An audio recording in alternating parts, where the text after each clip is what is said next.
Hello, friends and spiritual brothers and sisters of the Wesley. If you don't know who I am, my name is Stacy Higgins, and I'm now an alumnus of Sam Houston State. While I was there, I was just there for a graduate program, so I was only able to be involved with the Wesley Foundation for a couple of years before I graduated. And I miss all y'all. I love the relationships that I've had. I really appreciate the time that I had there with you guys. So I've been asked to do a devotional tonight over Psalm 17, which is a prayer from David to the Lord. So let's just jump into that. So I'll be reading from the NIV version. I'm so sorry if you don't like NIV. I'm an NIV girl. And if you know anything about me, you know that I really like to figure out what's going on in a passage. How can we reword this, figure out what's going on, relate it to ourselves, and what is to be learned here. So let's just start with the first two verses. Hear me, Lord, my plea is just. Listen to my cry, hear my prayer. It does not rise from deceitful lips. Let my vindication come from you. May your eyes see what is right. So David, during this prayer, he is in a time of personal crisis. He is being persecuted against, especially by Saul. We all know that Saul does not like David, and he is seeking refuge under the Lord's protection. So David first appeals to God by justifying his prayer, and he later lays out his justifications, and he insists that he's being honest with his words in this prayer. However, even though David believes that he is justified in making the request that he will be making in this prayer, he acknowledges that it's ultimately God's decision, it's God's plan, he knows what is just, and he knows what is right. So let's continue with verses 3 through 5. Though you probe my heart, though you examine me at night and test me, you will find that I have planned no evil. My mouth has not transgressed. Though people tried to bribe me, I have kept myself from the ways of the violent, through what your lips have commanded.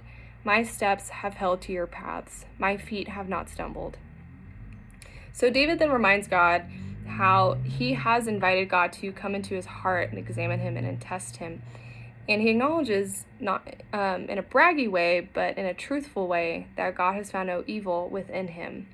I also like that he states, though you examine me at night, night being the darkest hours of our lives. Even during those times, David has not left God. He has always maintained a heart for the Lord. He also acknowledges that people have tried to tempt him in the past out of following the Lord's word. But again, he knows God's teachings. He follows him and he loves God.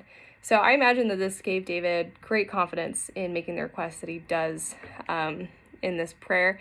And I wish I could say that I also have that same confidence because, I'm not perfect. Neither is David, but David is real great, and I wish I could be more like him. So I just think he's a great model to examine and to apply to ourselves before we make requests of the Lord, and I'll touch on that further later. So let's continue with verses 6 through 9. I call on you, my God, for you will answer me. Turn your ear to me and hear my prayer. Show me the wonders of your great love, you who save by your right hand those who take refuge in you from their foes. Keep me as an apple of your eye. Hide me in the shadow of your wings from the wicked who are out to destroy me, from my mortal enemies who surround me.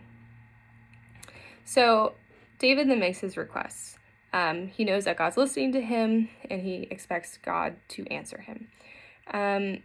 I've read somewhere that people think that David is almost arguing with the Lord, which isn't necessarily a bad thing. Arguments aren't necessarily bad. I see it more as like preparing for a debate almost. Like you are taking time to lay out, like, what are my priorities? What do I need?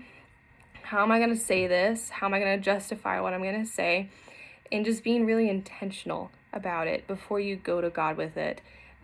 Not that I think that God necessarily cares how we deliver our prayers, but I just appreciate how intentional David is about it, how thoughtful he is, and just really is into it. He knows what he's asking, he knows why he's asking it, and he's doing it in an appropriate manner, and I love that. So now, one of his first requests from David is for God to love him, which I love that. That's to love God and to be loved by God. That's his first priority. And he says, "Show me the wonders of your great love." In other versions, it's worded as, "Show your marvelous loving kindness." One word, loving kindness. It's actually the first time in the Psalms that loving kindness is used. It's used elsewhere after this passage. And it's kind of like, it's a type of love that is shown to those that are in a favorable relationship with the Lord. It's also synonymous with steadfast love, which is a faithfulness to a covenant, like within a marriage, being faithful to your wife or husband.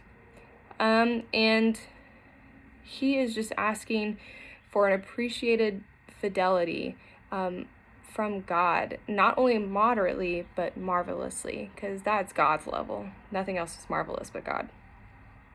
He also includes, "Keep me as the apple of your eye," which we know means that something's precious and treasured. But even more so in this case, David is fragile and worthy of protection because he is just like our eyeballs. These are the most important things on our face.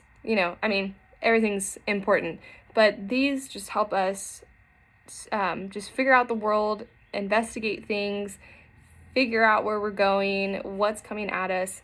But they're also so fragile and so easy to harm. And David's relating himself to literally an eyeball. I think that's great. The second request that David makes is for God to protect him. So stemming from that apple of your eye. He even asks for protection under his wings. So relating himself to a baby bird. Baby birds can't do anything. It's all up to their mothers to protect them from the dangers outside of their nest. And after that, David then specifies what, it's real danger that he has. It's people, Saul, who are out to kill him in the middle of his mission. It is a real danger to him, and he feels like a baby bird that just needs protection from its mother. So let's continue with verses 10 through 14. "They close up their callous hearts, and their mouths speak with arrogance. They have tracked me down, they now surround me, with eyes alert to throw me to the ground. They are like a lion hungry for prey, like a fierce lion crouching in cover. Rise up, Lord, confront them, bring them down with your sword, rescue me from the wicked. By your hand, save me from such people, Lord, from those of this world whose reward is in this life. May what you have stored up for the wicked fill their bellies. May their children gorge themselves on it, and may there be leftovers for their little ones." So David then describes his enemies. They are insensitive with their callous hearts. They are proud of who they are and what they do. They are focused on this life, not on this life. And they're so focused on just this world that they just want to satisfy their physical needs, their immediate needs, but not their spiritual needs. And David also compares them to lions, which I think is very interesting because, as we know, David, when he was much younger than what he is in this prayer, he has killed bears and lions by himself. But it's like he recognizes that this lion, it's not for David. It's not David's job. It is God's plan. It is God's choice to protect David from it. And he is just giving up power. He is saying, "God, it is up to you, whatever you decide to do." And then the last verse, 15. "As for me, I will be vindicated and will see your face. When I awake, I will be satisfied with seeing your likeness." So David then separates himself from his enemies. He is here for God. He has an unhindered relationship and fellowship with the Lord. David notes that ultimately he will be satisfied when he is with God. When he says when he wakes, he's not meaning sleep to wakefulness. He's meaning from transitioning to eternal life. So again, it's kind of that, God, it's up to you. I'm just letting you know what my requests are, but I will just be satisfied if I get to spend my eternal life with you. That's all that matters. I think that's a great reminder too. And I think it's anxiety gets in the way of that, because you're so preoccupied with the matters of this world that you can just forget, someday I'll die and this isn't going to matter. I will be with God, and that's the most important thing. So I think just some things to remind ourselves before we make a request to the Lord, as heavy as David is. Number one, am I being disobedient? So am I not living a Christian life? Number two, are my priorities in order? Like how David sorted out his priorities in this prayer. Number three, am I being selfish? Selfish meaning self-serving. Even if you are the subject of the prayer, if it is for fulfilling your plan and not God's plan, it's selfish. But if it's you being a tool for the Lord to use for his plan, not selfish. And then lastly, is there a wrong I should first make right before making a request of God? So I don't know about you, but I am not nearly as sinless as David. God knows that about me, which is great, and he still loves me, but he is still just. If you're like me and you're imperfect, then we need to try our best. Is there something glaringly terrible in your life that you've been contributing to and you've been doing and you have not made it right, or you feel like you need to make it right but you don't know how to do it, or you're scared to do it? We're called to right our wrongs, especially for the Lord.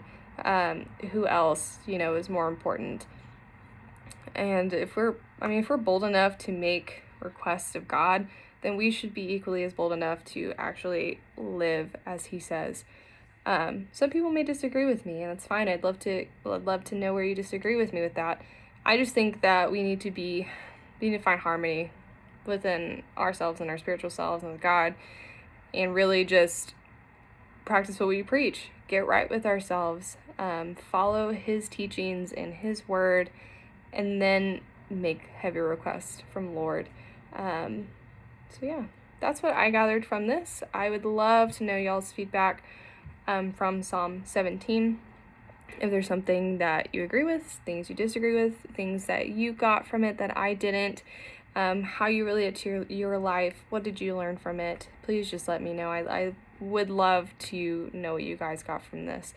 So I love y'all so much. I hope that I get to see y'all soon after all this social distancing is over with. Yeah, have a great night.